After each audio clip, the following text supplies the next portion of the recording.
हरे कृष्णा। कौन सा चैप्टर हम लोग ने शुरू किया था टैक्स में? Direct taxes at a glance, lesson number 1 हम लोग ने स्टार्ट किया था। जितना हम लोग ने पढ़ा था एक बार उसको जरा समराइज कर लेते हैं कि क्या क्या हम लोगों ने पढ़ा था, फिर उसके बाद आगे चलते हैं। ठीक है, सबसे पहले मैंने आपको बताया था कि ये जो टैक्स वर्ड है ये कहां से ड्राइव्ड हुआ है बेटा? लैटिन वर्ड जिसका नाम है टैक्सो, और टैक्सो का मतलब टू एस्टिमेट, राइट। फिर आपको बताया गया था कि टैक्स क्या होता है। कंपल्सरी कॉन्ट्रीब्यूशन है from the person to the government without any proportional return. इसमें सबका मतलब आपको बताया था मैंने। प्रोपोर्शनल रिटर्न का मतलब आप जो टैक्स दे रहे हैं तो ऐसा नहीं कि आप ही को इंडिविजुअल फायदा मिलेगा, सभी के लिए at large, public at large के लिए फायदा दिया जाएगा। और क्या था, जो टैक्स कलेक्ट करती है गवर्नमेंट उनको किन पर्पसेस के लिए यूज करती है ये पढ़ाया था, जिसमें दो ब्रॉड हेडिंग थी। एक थी आपकी पब्लिक वेलफेयर सर्विसेज के लिए और दूसरी अदर सर्विसेज के लिए। पब्लिक वेलफेयर सर्विसेज में एजुकेशन सिस्टम, पढ़ाई लिखाई की बात कर लें, हेल्थ की बात कर लें, क्योंकि हेल्थ के लिए आप खुद जागरूक हो जाएं तो बहुत बढ़िया है, नहीं तो गवर्नमेंट कह रही, गवर्नमेंट हॉस्पिटल बने ही हुए हैं, हेल्थ केयर सिस्टम है, पेंशन की बात कर रहे हैं, पब्लिक ट्रांसपोर्टेशन है, और मैंने एक्सेट्रा लिखा है, यानी केवल इतने ही नहीं थे, और भी हो सकते हैं। अदर बेनिफिट्स में आपको बताया था वॉर पे खर्चा, लॉ एंड ऑर्डर मेंटेन करना बड़ा मुश्किल है, रोड्स बनाना, ब्रिजेस बनाना, गवर्नमेंट के अलग अलग ऑपरेशंस, अलग अलग टारगेट जो अचीव करने, जो भी चीजें हैं, इन सब के लिए गवर्नमेंट को, सरकार को चाहिए पैसा। और पैसे का तरीका कहाँ है? टैक्स। टैक्स से लिया जाएगा पैसा। फिर आपने टेक अवेज देखे थे कि वही कंपल्सरी कॉन्ट्रीब्यूशन है, पर्सन दे रहा है गवर्नमेंट को बिना किसी प्रोपोर्शनल रिटर्न को, जिसको गवर्नमेंट अलग अलग पर्पस में यूज करे। करेक्टरिस्टिक्स पढ़ाई थी, कंपलसरी होता है टैक्स, कंट्रीब्यूशन है पब्लिक बेनिफिट के लिए, इकोनॉमिक ग्रोथ के लिए है, आपको कोई डायरेक्ट बेनिफिट नहीं मिलेगा, इसकी उम्मीदें आप ना करिएगा, अपनी इनकम से आपको टैक्स देना है और गवर्नमेंट के पास ये अधिकार है, पावर है टैक्स लगाने की। कितने कैनन्स पढ़ाए थे टैक्सेशन के? 4। कौन कौन से 4? Canon of equity, canon of certainty, canon of convenience and canon of, अब जरा ये बताइएगा, सबका मतलब आपको पता है ना? ठीक है, फिर उसके बाद में आ गया था कि आपको टैक्स, ड्यूटी और सेस के बीच में डिफरेंस पढ़ाया था, जिसमें तीनों ही चीजें कंपलसरी थी। और टैक्स और ड्यूटी गवर्नमेंट फ्री थी अपने हिसाब से यूज करने के लिए, बट सेस का पैसा एक पर्टिकुलर जिस चीज के लिए लिया जा रहा है उस पे यूज करते हैं। और टैक्स एंड सेस इनकम पे बेस्ड होता है, और जबकि ड्यूटी इनकम पे बेस्ड नहीं होती। मैंने आपको बताया था अगर आप इंपोर्ट करेंगे तो कस्टम ड्यूटी लगती है, भले ही आपने अपने पर्सनल यूज के लिए किया हो या उसको बेचने के लिए किया हो, तो कस्टम ड्यूटी यानी ड्यूटी आपके रेवेन्यू पे, आपकी इनकम पे बेस्ड नहीं होती है, जबकि इनकम टैक्स या टैक्स बोल लीजिए केवल, और सेस आपकी इनकम पे बेस्ड है। ठीक है, फिर एग्जाम्पल आपने पढ़े थे कि इनकम टैक्स सीएसटी ये टैक्स का एग्जाम्पल है, ड्यूटी का कस्टम ड्यूटी, और सेस का हेल्थ एंड एजुकेशन सेस, प्यार से इसको एचईसी आप बोल सकते हैं। और फिर मैंने आपसे ओरली पूछ भी लिया था लास्ट टर्म पे कि कितनी तरीके के टैक्सेस होते हैं, तो आपने बता दिया था कि 2 होते हैं, डायरेक्ट टैक्स और इनडायरेक्ट टैक्स। पढ़ना बचा था, है ना? पढ़ना बचा था, नहीं यहीं से पढ़ना था। अच्छा, और इसमें आपने ये भी बताया था कि डायरेक्ट टैक्स कौन सा होता है, इनडायरेक्ट टैक्स कौन सा होता है, पूरा ज्ञान था आपको। डायरेक्ट टैक्स में आपने बताया था कि जिसका बर्डन आप किसी और के ऊपर शिफ्ट नहीं कर सकते, यानी जिसका impact as well as incidence. Impact का मतलब जिसके ऊपर बर्डन पड़ा, जिसके ऊपर फाइनली जिसकी जेब पे भार पड़ा, वो इम्पैक्ट। इंसिडेंस मतलब कौन गवर्नमेंट के पास पे कर रहा है, कौन गवर्नमेंट के पास पे कर रहा है। जिसका impact and incidence same person पे होता है वो होता है डायरेक्ट टैक्स, और जिसका इम्पैक्ट और इंसिडेंस तो अलग अलग पर्सन पे होता है वो होता है इनडायरेक्ट टैक्स। पढ़ के देखते हैं, classification of taxes, there are 2 types of taxes. कितनी तरीके के? 2। One is direct taxes, another one is indirect tax. Direct taxes are those taxes whose impact and incidence fall on the same person, जिसका impact और incidence एक ही same person पे follow करता है वो डायरेक्ट टैक्स। इंसिडेंस का देखो मतलब मैंने बताया, incidence means the person who pays the tax, यानी जो गवर्नमेंट के पास जमा करा रहा है, जो व्यक्ति गवर्नमेंट के पास जमा करा रहा है वो है इंसिडेंस झेल रहा है। Impact means person who finally bears the burden of tax, जो बर्डन झेल रहा है। जरा बताइएगा इनडायरेक्ट टैक्स में बर्डन कौन झेलता है, रिटेलर की कंज्यूमर? कंज्यूमर। जबकि इंसिडेंस किसके ऊपर होता है, रिटेलर। गवर्नमेंट पकड़ेगी अगर नहीं जमा हुआ या कोई दिक्कत हुई, कोई फ्रॉड हुआ तो रिटेलर को, सप्लायर को। बट जेब किसकी खाली हो रही है, कंज्यूमर की। जैसे पेट्रोल वगैरह टैक्सेस महंगे कर दिए जाएं तो जेब किसकी खाली होगी, आपकी हमारी, जो पेट्रोल पी रहे हैं, है ना, यानी हम लोग भरवा रहे हैं गाड़ी में। और अल्टीमेटली जमा किसको करना है फिर, उस बंदे को। बट वो बंदा अपनी जेब से जमा नहीं कर रहा है पेट्रोल पंप वाला, वो आपसे लेके जमा कर रहा है। क्लियर है? तो भाई incidence means person who pays the tax and impact means the person who finally bears the burden of tax. Therefore मैं कह सकता हूं direct taxes are levied and paid. Levied मतलब, लेवी मतलब जिसके ऊपर लागू हुआ, ठीक है ना। तो levied and paid on the income of a person. किस पे, इनकम पे लगा है। किस पे लगा है डायरेक्ट टैक्स, इनकम पे लगता है। इनकम टैक्स किस पे लगता है, इनकम पे लगता है of a person and it's burden can not be shifted. आप उसका बर्डन किसी और को शिफ्ट नहीं कर सकते। पड़ोस में आपके शर्मा जी रहते हैं तो शर्मा जी से नहीं कह सकते कि हमने जो इनकम टैक्स पे किया उसका बर्डन आप झेलिए, नहीं। आपका इनकम टैक्स आप ही के ऊपर बर्डन भी पड़ने वाला है। एग्जाम्पल क्या हो सकता है, इनकम टैक्स तो आपने सुना ही है, कॉर्पोरेशन टैक्स। सर ये क्या है, ये भी इनकम टैक्स है जो कंपनीज के ऊपर लगता है, इनकम टैक्स नहीं है। तो इनकम टैक्स एक ब्रॉडर, आज की तारीख में बेसिकली बात करें तो मेन जो बचा है डायरेक्ट टैक्स वो है आपका इनकम टैक्स। क्लियर? अच्छा, नाम में दो ही वर्ड है, इनकम और टैक्स। तो इनकम टैक्स क्या लगता है, बहुत बड़ा होगा, वास्ट होगा इसका करिकुलम, इसका सिलेबस, कि छोटा होगा?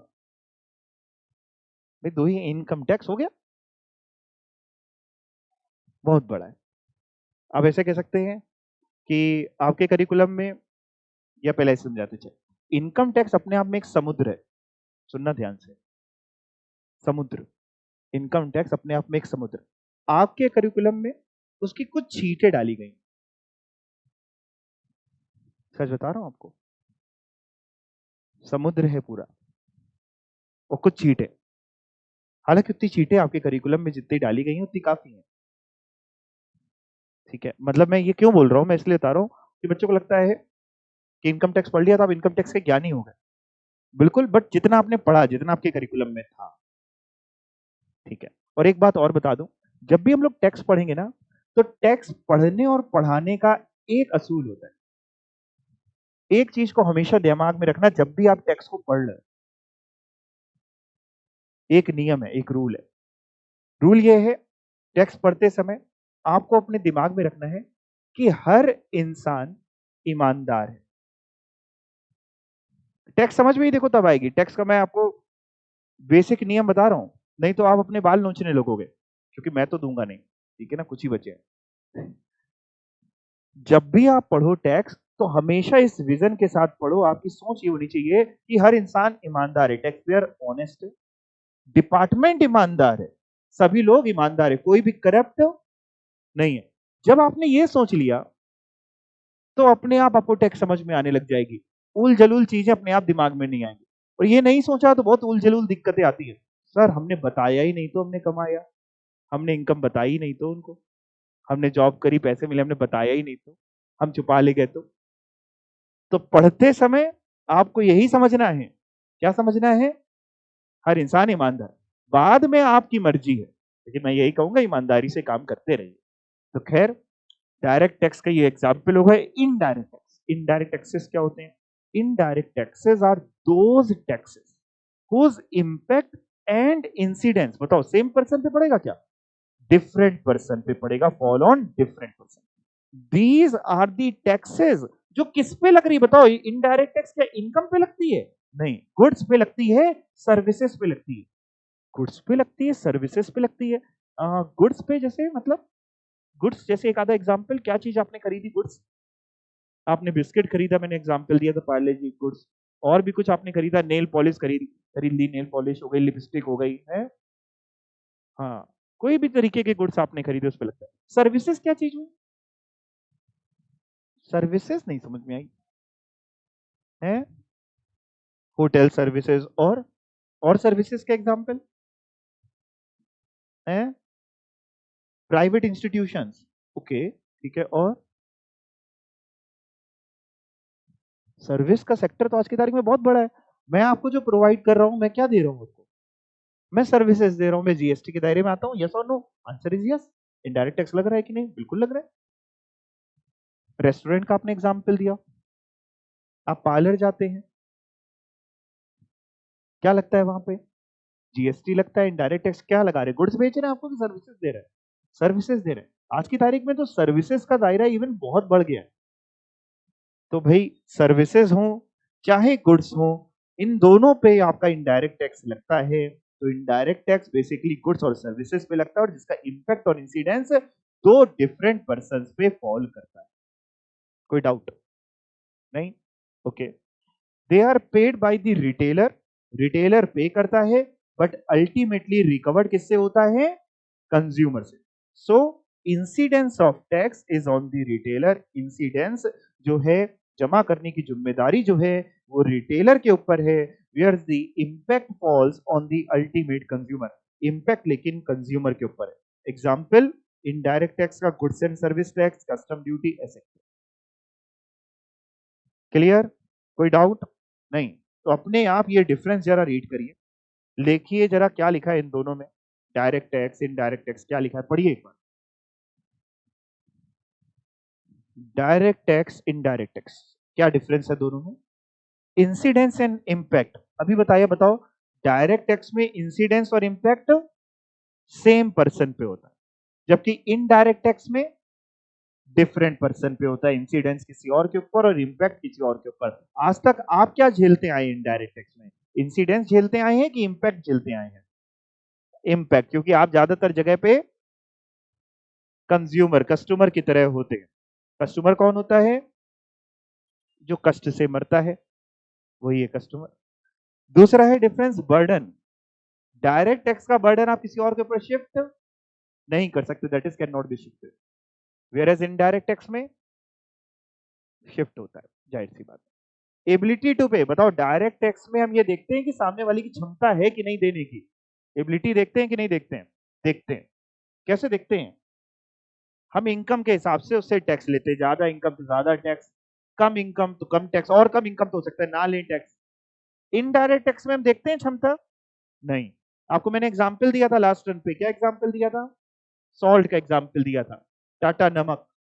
तो वो कोई भी खरीदे, गरीब से लेके अमीर तक खरीदे, सेम अमाउंट का मिलने वाला है, सेम जीएसटी उसमें जुड़ा हुआ होगा। दैट इज, हम क्षमता को उस पर बिल्कुल भी देख के नहीं चलते। और अगर आपको महंगा लग रहा है तो आप मत खरीदिए नमक, ठीक है ना जी? और क्या डिफरेंस है? Tax evasion. सर ये क्या होता है? इवेजन क्या होता है? टैक्स की चोरी, चोरी को बोलते हैं इवेजन, ठीक है ना? आपने सुना होगा लोग टैक्स की चोरी करते हैं। अच्छी बात है करना कि खराब बात है? खराब बात है। ओके। हमारी गवर्नमेंट हर बार कुछ ना कुछ ऐसे अमेंडमेंट्स, कुछ ना कुछ ऐसे चेंजेस लेके आती रहती है जिसमें ये टैक्स इवेजन कम होता जाए, चोरियां कम हो जाए। बहुत सारी चीजें गवर्नमेंट अलग अलग करती रहती है, जैसे पैन और आधार लिंक कर दिया, आपके बैंक अकाउंट की डिटेल उनके पास पहुंच रही है। आप कोई भी बड़े ट्रांजेक्शन्स करते हैं, उसकी डिटेल गवर्नमेंट के पास रहती है। तो गवर्नमेंट ऐसी ऐसी चीजें कर रही है कि चीजों में चोरियां कम हो जाए। इवन जीएसटी, लोग क्या करते थे, जीएसटी में टर्नओवर अलग डिक्लेयर किया, मतलब इनडायरेक्ट टैक्स जब पे कर रहे हैं तो वहां पे सेल अलग दिखाई, इनकम टैक्स में अलग दिखाई। तो इवन इन्होंने अपने सॉफ्टवेयर को भी इंटीग्रेट कर दिया है, इनडायरेक्ट टैक्स और डायरेक्ट टैक्स को, कि ऐसा ना हो कि आप वहां कुछ दिखा रहे हैं यहाँ कम करके दिखा दें। तो गवर्नमेंट कोशिशें बहुत कर रही है टैक्स की चोरी रोकने के लिए। पहले के मुकाबले बहुत कम भी हुई है, लेकिन आज भी सच्चाई ये है कि कहीं ना कहीं थोड़ी बहुत तो चोरी होती है, चाहे वो डायरेक्ट टैक्स हो चाहे वो indirect tax. But indirect tax में चोरी करना थोड़ा सा मुश्किल होता है, डायरेक्ट टैक्स में चोरी करना थोड़ा आसान होता है।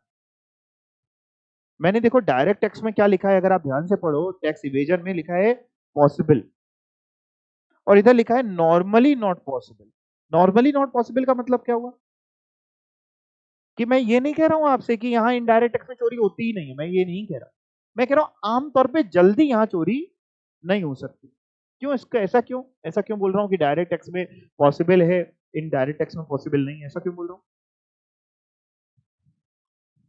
Okay, tax is included in the MRP of goods. That's why in indirect taxes, tax evasion is not possible. Very good. और देखिए डायरेक्ट टैक्स की जब हम बात करते हैं, तो जैसे अभी मैंने आपको बताया कि हो सकता है आपने अपनी इनकम डिस्क्लोज ही ना करी हो, इनकम बताई ना हो, डिस्क्लोज ना करी हो, छुपा ले गए हो, इनकम सुप्रेस कर रखी हो, कम बताई हो, कमाया 1 करोड़ दिखा रहे 10 लाख, तो वहां पे चोरी थोड़ी हद तक पॉसिबल है। इनडायरेक्ट टैक्स में बात करें तो इनडायरेक्ट टैक्स में एक चेन जुड़ी है। चेन जरा समझिएगा, मैन्युफैक्चरर ने मैन्युफैक्चर किया गुड्स, उसने बेचा होलसेलर को, होलसेलर ने आगे बेचा रिटेलर को, रिटेलर आगे बेच रहा है कंज्यूमर को, बीच में अगर हो सकता है 2-3 लोग और जोड़ने, डिस्ट्रीब्यूटर वगैरह जोड़ने हैं तो जोड़ने, और चेन लंबी हो सकती है।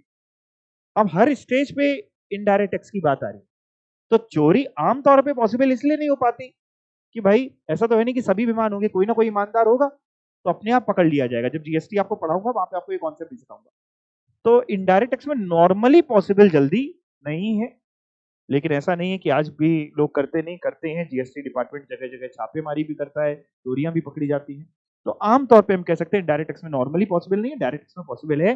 बट जब हम पढ़ेंगे पूरा इनकम टैक्स या जीएसटी, हम अपने दिमाग में क्या रखने वाले हैं कि सब ईमानदार है। कोई भी प्रोविजन पढ़ते समय हमें अपने दिमाग में यही लेकर के आना है कि हर इंसान ईमानदार है, दूध का धुला है। जी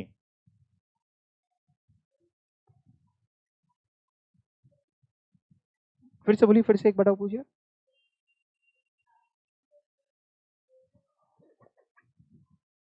बिल्कुल बिल्कुल बिल्कुल बिल्कुल, हम लोग बिल लेते हैं, उससे टैक्स इवेजन रुकता है, राइट।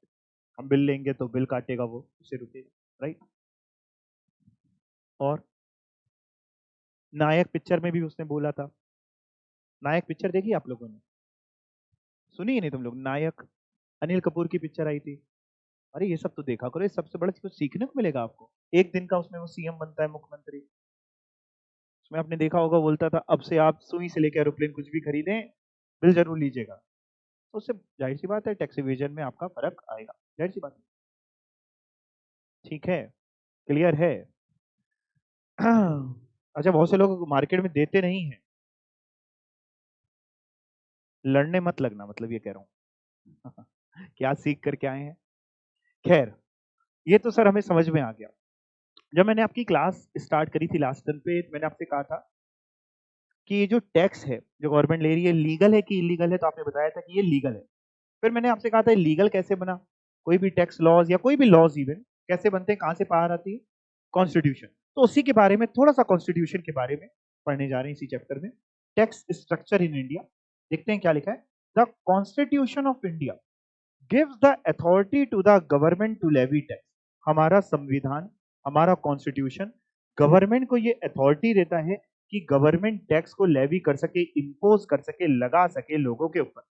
जिसके अगर पर्टिकुलर आर्टिकल की बात करें, जो कि एग्जाम के लिए भी बड़ा इंपॉर्टेंट है, आपसे पूछ सकता है, आर्टिकल 265 नंबर आपको याद करना है।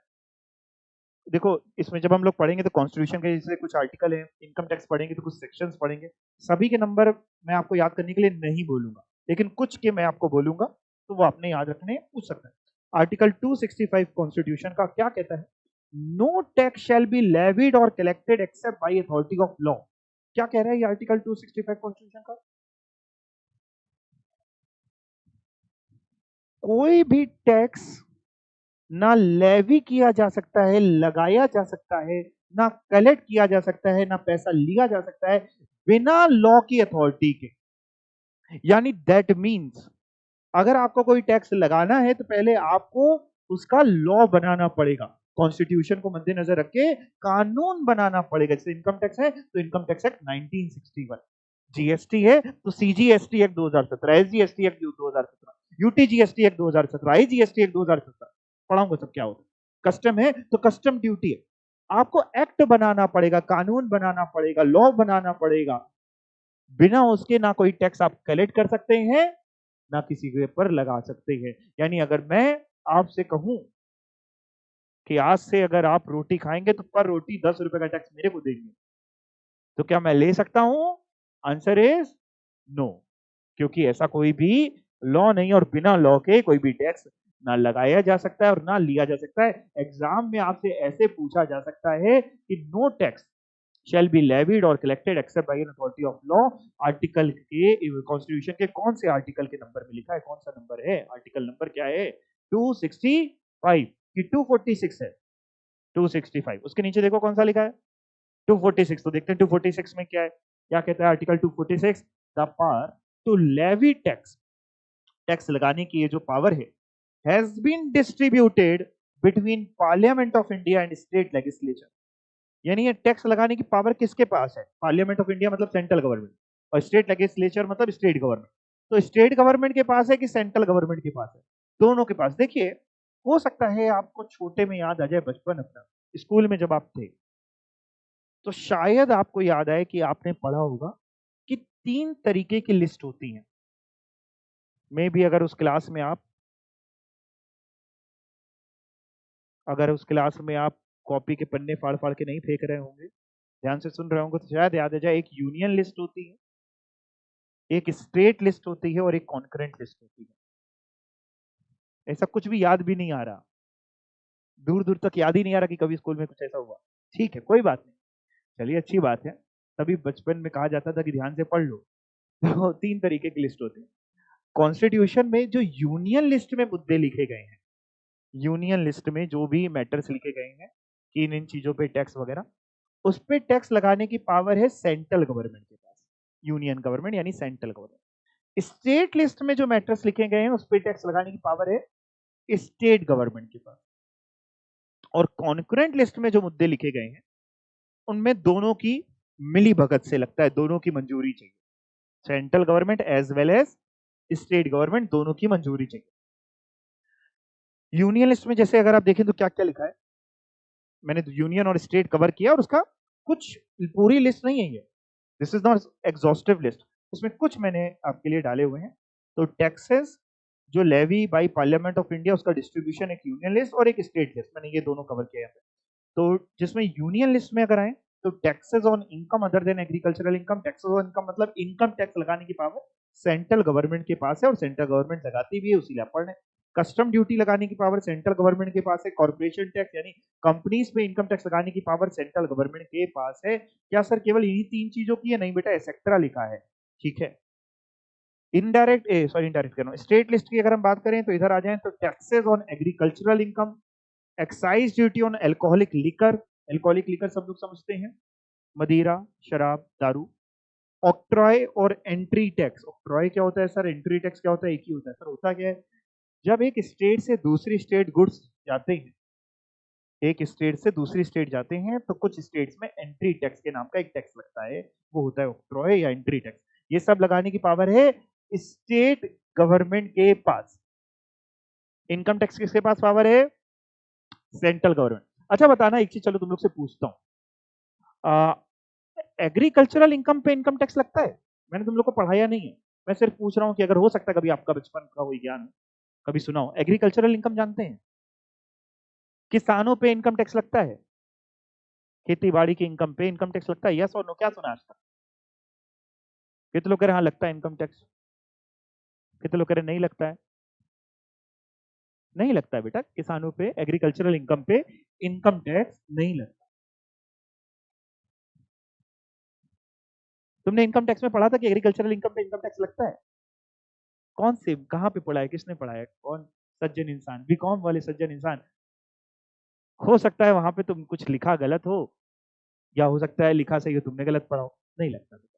एग्रीकल्चरल इनकम, एग्रीकल्चरल इनकम की बात कर रहा हूँ। हाँ, एग्रीकल्चरल इनकम, खेती बाड़ी, इन सब पे इनकम टैक्स नहीं लगता, ठीक है ना? है, बिल्कुल भी नहीं लगता। अब आपका ऐसा मन तो नहीं कर रहा है कि ये सब पढ़ाई लिखाई छोड़ के अपना कुछ बीघा जमीन ही खरीद लिया जाए, है ना? सुबह शाम खेती बाड़ी ही कर लिया जाए। कर रहे हैं तो बहुत बढ़िया है, अच्छी बात है, कर सकते हैं। तो उन पे आपको टैक्स नहीं देना पड़ेगा। मेरा सवाल आपसे ये है, क्यों नहीं लगता है? नहीं लगता, ये तो मैंने आपको बता दिया। क्यों नहीं लगता? आपको क्या लगता है क्यों नहीं लगता? किसानों के बारे में तो आपने सुना ही है, उनकी अमीरी गरीबी किसी से छुपी नहीं है। मैं बस इतना पूछना चाह रहा हूँ, क्यों नहीं लगाती है सरकार? ऐसा कोई भी आप अपने मन में जो भी आए, जरूर मेरे को बताएं, क्योंकि इंटरेक्ट करते रहेंगे अगर आप, तो आपका भी मन लगा रहेगा, मेरा भी दिल लगा रहेगा, कोई टेंशन नहीं होगी, सर पढ़ाने पढ़ने मजा आएगा। क्यों नहीं लगता है? हाँ जी, बताइए बताइए, बिल्कुल। गलत सही की परवाह छोड़ दीजिए। जीवन में जिस दिन आप गलत सही सोचना बंद कर देंगे, उस दिन ना आप तरक्की करेंगे। हाँ, वेरी गुड, सही है, सही है। ये एक आंसर हो सकता है कि भाई जो आउटपुट आता है खेती बाड़ी से वो सर्टेन नहीं होता। मे भी कभी बारिश हुई, कभी नहीं हुई, कभी कम हो गई, कभी ज्यादा हो गई, कभी बाढ़ आ गई, कभी सूखा पड़ गया, तो बेचारे परेशान है, इसलिए नहीं लगता। ठीक है, और कोई? बहुत सारे रीजन हो सकते हैं। सोचो सोचो, किसान के ऊपर टैक्स नहीं लगता। अब खाना तो खाते हैं ना, यस और नो? खाते हैं, वो सब कहाँ से आ रहा है? एग्रीकल्चर से आ रहा है, कोई ना कोई इसको उगा रहा है, ठीक है ना? उस पर टैक्स नहीं लगता। सोचो क्यों नहीं लगता होगा, ऐसा क्या कारण होगा कि नहीं लग रहा है? और क्या कारण हो सकते हैं? एक कारण तो इन्होंने बताया, और क्या कारण हो सकते हैं? बताइए भाई, आंसर दीजिए, क्या कारण हो सकते हैं? कुछ बोलते नहीं तुम लोग। अच्छा, किसान अमीर है कि गरीब है? क्या कारण से? बिल्कुल, इनकी इनकम कंफर्म नहीं होती, कभी होती कभी नहीं होती। एग्रीकल्चर को प्रमोट करने के लिए, वेरी गुड। और अच्छा, किसान अमीर है कि गरीब है? गरीब है। लगाना चाहिए गरीब पे इनकम टैक्स?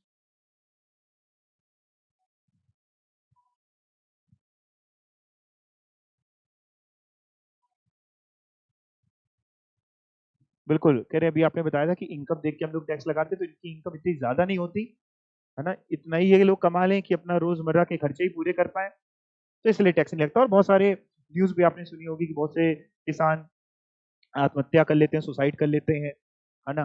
अपने कर्ज नहीं उतार पा रहे, बहुत सारी दिक्कतें उनके साथ है, वो दिक्कतें वही समझ सकते हैं। वेरी गुड, हो सकता है एक आंसर। और अच्छा, आपको नहीं लगता कि अगर किसानों पे इनकम टैक्स लगा देंगे तो अनाज महंगा हो जाएगा? यस और नो? हो सकता है एक आंसर ये। और सोचो सोचो, दिमाग के घोड़े दौड़ाओ, और क्या कारण हो सकता है?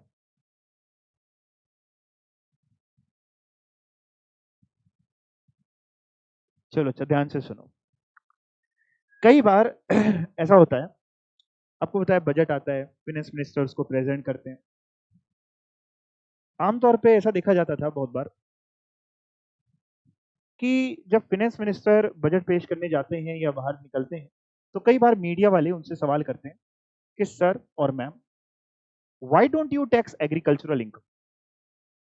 आप एग्रीकल्चरल इनकम पे टैक्स क्यों नहीं लगा रहे? तो उनका बेसिकली एक जवाब होता है, we don't have a power to do so. आपने जितने आंसर दिए, यूं कहें मैंने आपसे निकलवाए, जो भी आपके दिमाग में थे, ये लेमैन के आंसर थे। लेमैन। आज से आप अब लेमैन नहीं बचेंगे, अब आप जानकार इंसान। लेमैन समझ गया, कॉमन इंसान जिन्होंने टैक्स नहीं पढ़े, तो वो यही कहेगा। आप जानकार इंसान है, सुनिए ध्यान से। एग्रीकल्चरल इनकम पे टैक्स लगाने की पावर यूनियन गवर्नमेंट के पास है ही नहीं। किसके पास है? ध्यान से देखो कहां लिखी है, स्टेट गवर्नमेंट का मैटर है।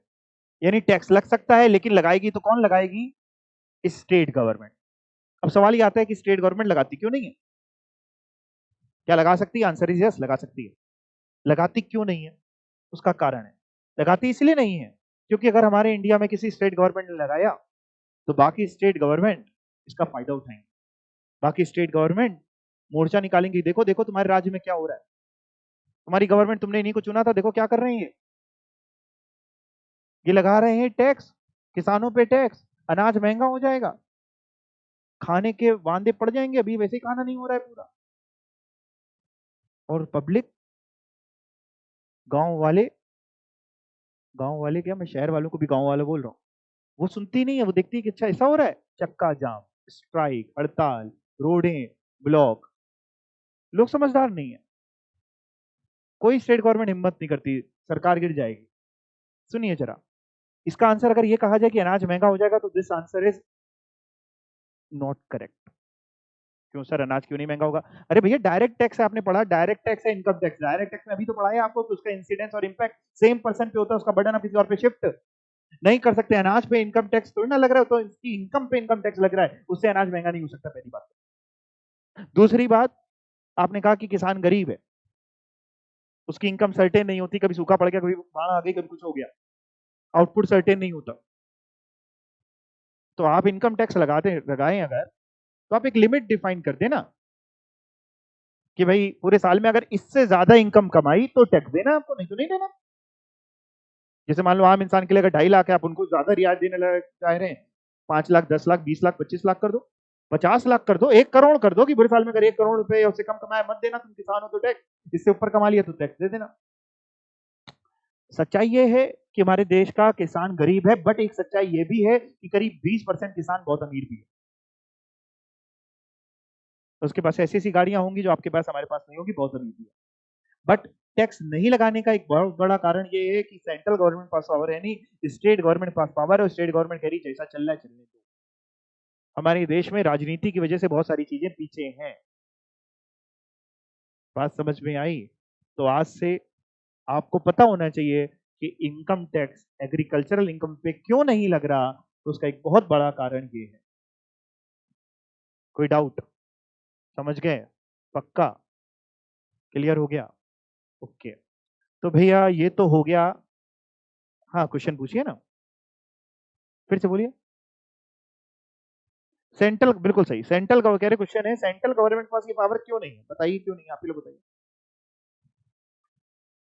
क्योंकि जब कॉन्स्टिट्यूशन बना तो कॉन्स्टिट्यूशन में देश चलाने के लिए सेंट्रल गवर्नमेंट को भी पैसा चाहिए था और अपने राज्य चलाने के लिए स्टेट गवर्नमेंट को भी पैसा चाहिए था। तो जब विभाजन हुआ मुद्दों का कि कहां कहां टैक्स लग सकता है, उसके विभाजन में स्टेट गवर्नमेंट के मैटर में डाल दिया गया बहुत सारी चीजें, एग्रीकल्चरल इनकम भी, कि आप अपने स्टेट को भली भांति जानते होंगे, कितनी खेती बाड़ी होगी कितनी नहीं होगी, तो उसके हिसाब से आपको लगाना है कि नहीं, तो वो आपका मैटर है। क्योंकि पूरे देश में अगर बात करें तो हर जगह इतनी खेती बाड़ी नहीं है, तो अगर एक दर्रे पे नहीं लगाया जा सकता, इसलिए स्टेट गवर्नमेंट का मैटर डाल दिया गया। तो बहुत सारा ऐसा था कि डिवाइडेशन चाहिए था, इसलिए ये डाला गया।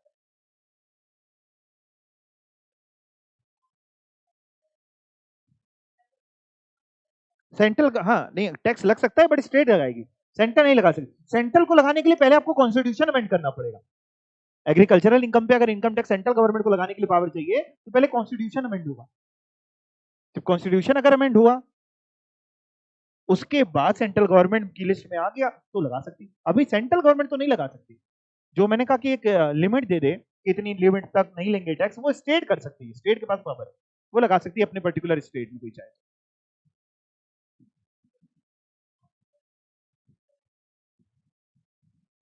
हाँ,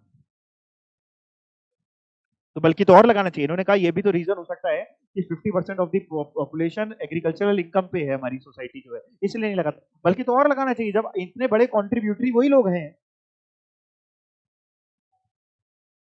हाँ नहीं, तो दंगे तो मैंने तो यही कहा कि दंगे हो जाएंगे तो फिर तो बात ही खत्म हो गई, बट 50% अगर वो लोग हैं तो बिल्कुल आपको लगाना चाहिए। दंगे के डर से तो हम लोगों से भी ना लीजिए, ना हम जैसे सीधे पढ़े लिखे लोग हैं कि आपको जैसा भी चाहे वैसा ले लें, समझ रहे हैं? अब कोचिंग इंडस्ट्री पर 18% जीएसटी लगता है, रेस्टोरेंट से आप पिज्जा मंगा लीजिए 5% जीएसटी। खाना जरूरी है गवर्नमेंट कहती है, पढ़ाई लिखाई पर 18% जीएसटी है।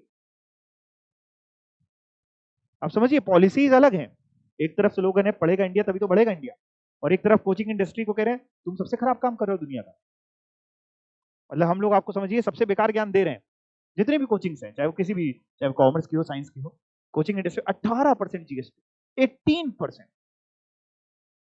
गवर्नमेंट की पॉलिसीज है, गवर्नमेंट अपने हिसाब से बना रही है, खैर जो उसको अच्छा लगता है कि जहां से उसको वोट्स मिलेंगे या जो भी है। हम किसी पर्टिकुलर पार्टी की बात नहीं कर रहे, यहाँ पे एक चीज और क्लियर कर दें, ऐसा नहीं कि हम किसी पार्टी जो रूलिंग गवर्नमेंट है या ये है वो, हम एक जनरल बता रहे हैं। ठीक है जी, ओके। अब भैया आगे क्या पढ़ने वाले हैं जरा सुन लो। देखो भैया इनकम टैक्स पढ़ेंगे हम लोग। इनकम टैक्स आपने बताया बहुत बड़ा समुद्र है जिसमें कुछ चीटें आपके ऊपर है, कुछ चीटें हम लोगों को पढ़नी होंगी। ये इनकम टैक्स आया कहां से? इनकम टैक्स में जो भी हम लोग पढ़ेंगे बेसिकली क्या क्या सोर्सेज हैं, कहां कहां से आता है। एक तो सबसे बड़ा सोर्स है इनकम टैक्स एक्ट 1961, कानून जो बना है इनकम टैक्स एक्ट। एक तो बहुत बड़ा सोर्स तो हमारा वो है।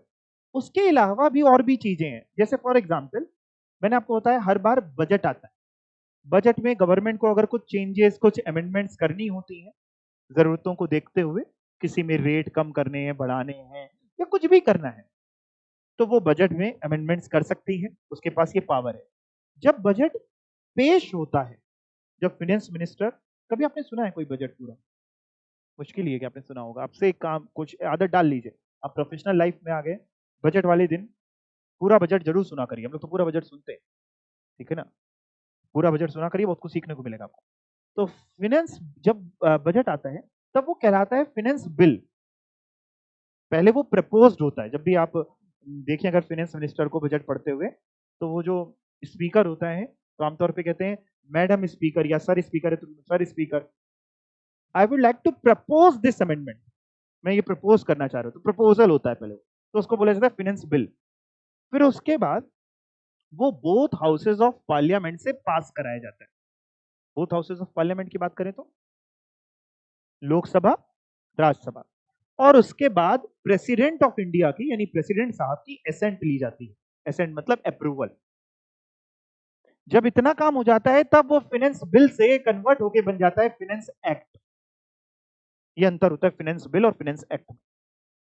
तो मे भी जब पास कराया जाता है तो एग्जिटेस पास हो जाए, या विद सर्टेन उनको लग रहा है कि कोई चेंजेस, मॉडिफिकेशन होंगे तब हम पास करेंगे, तो विद मॉडिफिकेशन। तो पहले वो आता है फाइनेंस बिल, फिर उसके बाद फाइनेंस एक्ट। तो उससे भी बहुत सारी इनकम टैक्स के बारे में अमेंडमेंट्स आती हैं, बहुत सारी चीजें उसमें भी दिखाई देती हैं। तो एक तो वो भी सोर्स है। तो एक मैंने आपको बताया इनकम टैक्स एक्ट 1961, एक आपका फाइनेंस एक्ट, जिसको पहले जो आता है जो आप बोलते हैं बजट, और मेनली बाद में बन जाता है फाइनेंस एक्ट। और क्या है? एक है बेटा इनकम टैक्स रूल्स 1962। ये क्या है? इनकम टैक्स रूल्स क्या है? देखिए आज की तारीख में लॉ जो बनाए जाते हैं, बहुत सोच समझ के लॉ बनाए जाते हैं। जैसे सपोज करिए हमें किसी चीज की ड्यू डेट बतानी है। मान लो हमें ये बताना है इनकम टैक्स रिटर्न की, आईटीआर भरने की ड्यू डेट क्या होगी, या टैक्स जमा करने की ड्यू डेट क्या होगी, या ये काम कर दिया तो इसके ऊपर पेनल्टी कितनी है, सजा कितनी है, या कोई भी इस तरीके की चीज है। तो आमतौर पर अब लॉ मेकर बड़ा समझदार हो गया। लॉ मेकर ये सारी चीजें इनकम टैक्स एक्ट में नहीं बताता, एक्ट में डेट नहीं लिखता। एक्ट में लिख देता है for example income tax return is to be filed within the prescribe time. Prescribe time तक फाइल करना। वो प्रिस्क्राइब टाइम कहां मिलेगा? रूल्स में। क्यों? या कोई फॉर्म है फॉर एग्जाम्पल, अब आईटीआर जाना है तो किस फॉर्म में जाना है, तो वो रूल्स में। इसका कारण ये है कि कभी अगर हमें चेंज करना हो, कोई फॉर्म नंबर चेंज करना है या कोई डेट घटानी बढ़ानी है परमानेंटली, तो हमें एक्ट नहीं छेड़ना पड़ेगा। एक्ट को बदलना बदल सकता है, पॉसिबल है, थोड़ा मुश्किल होता है। रूल्स को बदलना थोड़ा सा आसान होता है, एक्ट बार बार नहीं छेड़ना पड़ेगा। तो एक हमें मिलेगा इनकम टैक्स रूल से 1960, 1962। उसके अलावा बीच बीच में कई बार जो हमारा बोर्ड है, सर ये बोर्ड क्या है, चलो ये पहले आपको ये समझा देता हूँ, नीचे आता हूँ जरा, यहाँ पे पहले ये समझा देता हूँ। देखो अगर हम एडमिनिस्ट्रेशन की बात करें, यानी अगर हम ये देखें कि कौन किस दर्जे पे आता है, क्या लेवल है, तो सबसे ऊपर आता है बेटा ministry of finance. Ministry of finance के अंदर मैंने दो बोर्ड हैं, मतलब दो, एक डायरेक्ट टैक्सेस है और एक आपका क्या है बेटा, इनडायरेक्ट टैक्सेस। डायरेक्ट टैक्सेस को गवर्न करने के लिए एक बोर्ड बनाया गया है जिसका नाम है CBDT, central board of direct taxes. इसके अंदर फिर सारे ऑफिसर्स और सारी चीजें आती हैं, यानी मेनली डायरेक्ट टैक्स से रिलेटेड मुद्दा ये देखते हैं। और इनडायरेक्ट टैक्स के लिए बनाया हुआ है CBIC, central board of indirect taxes and custom. तो जब मैं बोर्ड की बात करूंगा, डायरेक्ट टैक्स में बोर्ड बोलूंगा, सिर्फ बोर्ड अगर मैं बोलूंगा तो इट मींस मैं सीबीडीटी की बात कर रहा हूं, central board of direct taxes, right. तो बीच बीच में क्या होता है, लॉ आ गया, लॉ बन गया, बट कई बार ना लॉ में कुछ ऐसी कंफ्यूजन हो जाती है, कुछ लोगों को क्लियरिटी नहीं रहती, कुछ विवाद हो सकता है, उसको सुलझाने के लिए, उस पर क्लैरिफिकेशन देने के लिए सीबीडीटी कई बार सर्कुलर इशू करता है। सीबीडीटी जैसे करता है तो डायरेक्ट टैक्स के लिए करता है, सेम तरीके से हम पढ़ सकते हैं कि सीबीआईसी करता है तो इनडायरेक्ट टैक्स के लिए करता है। आपको एग्जांपल चलो समझाता हूं, फॉर एग्जांपल इनडायरेक्ट टैक्स के एग्जांपल समझाता हूं, जल्दी समझ में आएगा। मान लो एक व्यक्ति ने एक एसएससी ने एक मशीन बनाई, मशीन थी printer cum photocopier machine. Printer cum photocopier यानी प्रिंटिंग का काम, प्रिंटिंग भी हो जाएगी, प्रिंट आउट भी निकल आएगा और फोटोकॉपी जीरोक्स भी हो जाएगी। उसने जब एक्ट में जाके, जीएसटी एक्ट में जाके इसका रेट देखा कि आखिर इस पे कितना रेट लगना है, सब पे सेम रेट नहीं, किसी पे कुछ है 5% है, किसी में 12 है, किसी में 18 है, अलग अलग रेट है। इसने जब एक्ट में जाके रेट देखा कि इस पे कितना रेट लगना है, ढूंढना शुरू किया, तो इसको जो एक जगह मिला प्रिंटर, एक जगह मिला प्रिंटर, वहां लिखा था मान लेते हैं 5%। और ढूंढा तो एक जगह लिखा था जीरोक्स मशीन, वहां लिखा था, मान लेते हैं, सिर्फ ये एज्यूम कर रहे हैं ऐसा, मान लेते हैं वहां लिखा था 18%। लेकिन इसने तो क्या बनाया है, प्रिंटर कम फोटोकॉपियर मशीन। और ढूंढता गया, कहीं भी नहीं लिखा था प्रिंटर कम फोटोकॉपियर मशीन पे कितना रेट है। अब साहब इसको कंफ्यूजन हुई, किस पे कितना रेट लगाएं, 5 लगाएं कि 18 लगाएं, क्या करें? आप बताइए क्या करें? बीच का एवरेज निकाल लें? हर जगह एवरेज नहीं निकालते, ऐसा नहीं होता, लॉ है बीच का नहीं कुछ भी। अब ऐसे में जरा समझिए, हो सकता है एसएससी कहे, वो क्या सकता है, आमतौर पे एसएससी कहेगा कि sir it is to be classified as printer, इसको प्रिंटर की तरह लो, क्योंकि उसको दिख रहा है प्रिंटर होगा तो 5% का टैक्स। और हो सकता है डिपार्टमेंट बोले नहीं, इससे मेजरली काम जो होता है जीरोक्स मशीन का ज्यादा होता है, जीरोक्स की तरह क्लासिफाई करेंगे 18%। दोनों में लड़ाई हुई। जब भी आप कहीं जाते हैं रास्ते में, अगर दो लोगों के बीच में लड़ाई हो रही होती है तो आप क्या करते हैं? या तो आप निकल जाते हैं, या आप खड़े होकर देखने लगते हैं, या तो और महान लोग हैं दोनों को लड़वा देंगे और है ना। लेकिन बोर्ड का काम ये नहीं, बोर्ड यह देखता है कि अगर ऐसी कोई बात है तो उसके पास पावर है, वो सर्कुलर इश्यू कर सकता है। सर्कुलर क्या है? Circular is only a clarification. Circular की इतनी पावर नहीं कि अमेंडमेंट नहीं कर रहा है, सर्कुलर लॉ में चेंज नहीं कर सकता। सर्कुलर से हम क्लैरिफाई कर सकते हैं कि वो जो लिखा था उसका मतलब ये है। मतलब सर्कुलर ये ला सकता है बोर्ड कि प्रिंटर कम फोटोकॉपियर मशीन को हम प्रिंटर मानेंगे, या ये कह सकता है प्रिंटर कम फोटोकॉपियर मशीन को हम जीरोक्स मानेंगे। क्लैरिफिकेशन लाने के लिए, जहां भी कोई भी एम्बिग्यूटी होती है, कोई परेशानियां हैं, कोई दिक्कतें हैं, लोगों को समझ में नहीं आ रहा, उसके लिए बोर्ड, चाहे सीबीडीटी हो चाहे सीबीआईसी हो, अलग अलग टाइम पे सर्कुलर लाता रहता है। अच्छा, सर्कुलर लाने वाला जो है वो बोर्ड है, और बोर्ड के अंदर डिपार्टमेंट काम कर रहा है, उसके ऑफिसर्स काम कर रहे हैं, तो बोर्ड की बात ऑफिसर्स को तो माननी ही पड़ेगी। सर्कुलर बोर्ड लेके आया तो उसकी तो आपको तो बात माननी पड़ेगी, आपके ऊपर तो बाइंडिंग, आपके पास कोई चारा नहीं है, डिपार्टमेंट के पास, ऑफिसर्स के पास कोई चारा नहीं है कि हम नहीं मानते। लेकिन जो एसएससी है, एसएससी कौन हुआ? एसएससी क्या हुआ? एसएससी मतलब टैक्स पेयर। कौन? Tax payer. अभी अगले चैप्टर में आएगा एसएससी। सर क्या ये एस एस और सी है? नहीं नहीं, ये अलग है, ए से स्पेलिंग इसकी शुरू होती है, अगले चैप्टर पे आएगा। जो टैक्स पेयर है उसके लिए ऑप्शनल है कि वो सर्कुलर को माने या ना माने। सर्कुलर क्योंकि कोई अमेंडमेंट नहीं ला रहा, क्लैरिफिकेशन ला रहा। अब अगर मान लीजिए सर्कुलर क्या आया कि प्रिंटर की तरह हम क्लासिफाई करेंगे, तो ऐसे कुछ उसको चैलेंज करेगा नहीं कभी कि 5% में लगेगा, बस डिपार्टमेंट को तो बाइंडिंग है, मानना ही पड़ेगा। लेकिन अगर सर्कुलर यह आया कि फोटोकॉपियर मशीन की तरह क्लासिफाई करेंगे, तो अब एसएससी के पास दो रास्ते हैं, तो चुपचाप मान ले या फिर उसको चैलेंज करे। चैलेंज कहां करेगा? नहीं मानने का मतलब ऐसा नहीं कि हम नहीं मानेंगे, हम हट जाओ, आज नहीं मानेंगे। नहीं मानने का मतलब है लीगल तरीका कि हम चैलेंज करेंगे कोर्ट में, तो वो चैलेंज कर सकता है। तो आपसे अगर एग्जाम में पूछा जाए कि सर्कुलर किसके किसके ऊपर बाइंडिंग होता है, एक ऑप्शन दिया है एसएससी, एसएससी मतलब टैक्स पेयर। दूसरा ऑप्शन दिया है आपके पास ऑफिसर। तीसरा ऑप्शन दिया है बोथ एसएससी एंड ऑफिसर। आप किसके ऊपर कहेंगे? तीन ही ऑप्शन, ऑफिसर के ऊपर। एसएससी के ऊपर बाइंडिंग नहीं, बाइंडिंग वर्ड पहले सुना था कि पहली बार सुन रहा? बाध्य, बाध्य वर्ड कि मानना ही पड़ेगा, ठीक है ना। तो circulars and clarification by CBDT. CBDT क्या है, पहले तो मैंने ये समझा रखा है। सीबीडीटी एक स्टैट्यूटरी अथॉरिटी है जो फंक्शन करता है अंडर, किसके अंडर आता है, central board of revenue act 1963 के तहत ये बनाया गया है, उसके अंडर आता है। एक स्टैट्यूटरी बॉडी है जो अपना काम करता है। अब पूरा फिर से पढ़ो। सीबीडीटी में issue from time to time certain circular clarification, जो कि फॉलो करना है, किसको फॉलो करना है, इनकम टैक्स अथॉरिटी को। और मैंने एक केस लॉ का रेफरेंस दिया हुआ है, यूको बैंक वर्सेस सीआईटी का। नाम आपको केस लॉ का याद करने की जरूरत बिल्कुल भी नहीं है, मैं नहीं कहूंगा कि अपना नाम याद करें, मैं आपसे कहूंगा कंटेंट आपको पता होना चाहिए। सर्कुलर्स क्या लिखा है, circulars are binding on the department but not on the tax payer. Circular किसके ऊपर बाइंडिंग है बेटा, डिपार्टमेंट के ऊपर। किसके ऊपर नहीं है, टैक्स पेयर। टैक्स पेयर क्या उसका फायदा ले सकता है, अगर आपको लग रहा है आपके हित में है तो क्या आप उसको ले सकते हैं, हाँ, can take advantage of such circular. Department को तो मानना ही पड़ेगा, और आपको लग रहा है प्रिंटर है तो आप कहिए प्रिंटर की तरह को सर्कुलर आया था, प्रिंटर लगाएंगे, आप फायदा ले सकते हैं। आपके नुकसान में है तो दो बातें, या तो चुपचाप मान लीजिए या फिर उसको चैलेंज करिए। यहां तक समझ गए। मैंने अभी तक आपको क्या क्या बताया, मैंने आपसे कहा कि कहां कहां से, ये क्या पढ़ा रहा हूं, कहां कहां से इनकम टैक्स लॉ ड्राइव हुआ, कहां कहां से हम लोग पढ़ेंगे, क्या सोर्सेज हैं। तो एक तो हमारा जो मेन है, जो ग्रंथ है, वो है इनकम टैक्स एक्ट 1961। एक है, हमने कहा हर साल बजट आता है, उसमें कुछ ना कुछ चीजें थोड़ी बहुत हो सकती हैं, तो वो है फाइनेंस एक्ट बनने के बाद, सब कुछ पास होने के बाद फाइनेंस एक्ट। इसके अंदर अगर आपको पढ़ना है तो पढ़ सकते हैं, वही था।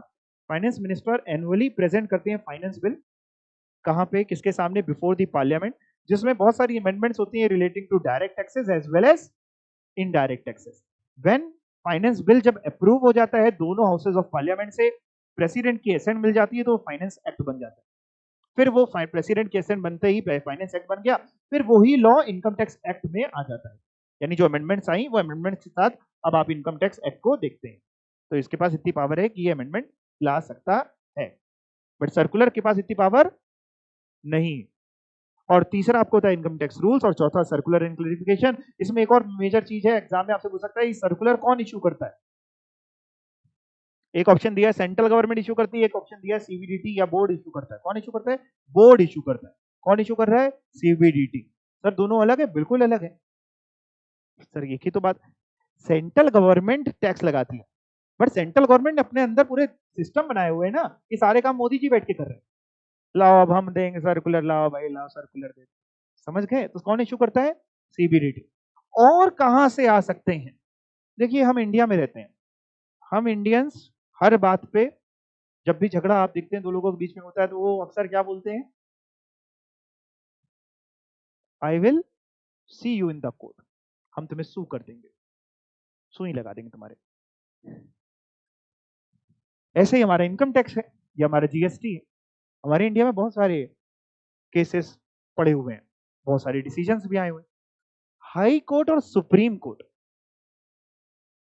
जो भी डिसीजन देता है टैक्स से रिलेटेड, आमतौर पे वो लॉ बन जाता है जब तक लॉ को अगर अमेंड ना किया जाए। मतलब सर, मतलब चलो इसको अपने ही एग्जाम्पल को आगे समझाता हूं। मान लो प्रिंटर कम फोटोकॉपियर वाला एग्जाम्पल आपको बताया, सीबीआईसी सर्कुलर लेकर के आया, it is need to be classified as Xerox machine and therefore it will be 18% not be 5%, 18% rate लगेगा। ऐसा करके मान लो क्लैरिफिकेशन लाया, बट एसएससी ने उसको चैलेंज कर दिया कोर्ट में,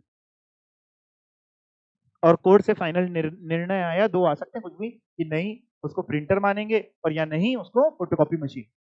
अब कोर्ट से जो निर्णय आया आगे तक फिर वही चलता रहेगा, जब तक लॉ में चेंज ना हो जाए। मान लो कोर्ट से निर्णय आया कि प्रिंटर मानेंगे और 5% क्लासिफाई करेंगे, तो प्रिंटर मानेंगे और 5% क्लासिफाई करेंगे, जब तक अगर कोई एक्ट अमेंडमेंट आ जाए। अगर एक्ट ही अमेंड हो गया, अगली बार उन्होंने एक्ट में ही लिख दिया कि नहीं प्रिंटर कम फोटोकॉपियर मशीन को अलग से एक हेड डाल दिया कि उस पर 18% लगेगा, एक्ट अमेंड हो गया, तो फिर लॉ से जो आपने पीछे जजमेंट ली थी अब आगे के लिए वैलिड नहीं है वो।